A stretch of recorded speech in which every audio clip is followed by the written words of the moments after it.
This video will show you how to remove the intake on 2020 and newer 5.0 liter F-150s.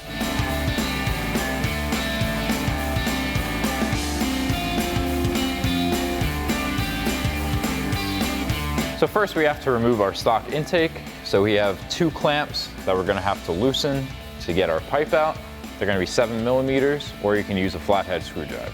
So I get a 7mm socket on here to loosen this clamp.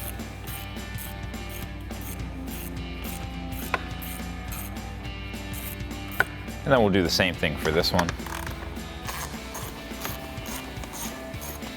So now we can remove our line from the little tab there, and then disconnect our intake tube.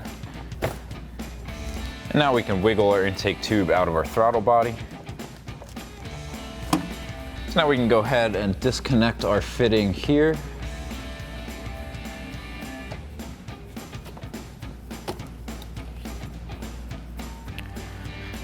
And then we can wiggle our intake tube out from our throttle body. And we can snake that out. Now we can remove our two push clips at our intake hose.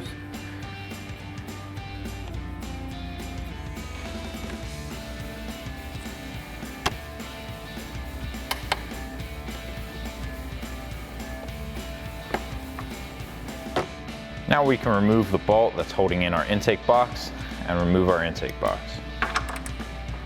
It's gonna be a 13mm, got a 13mm socket on it.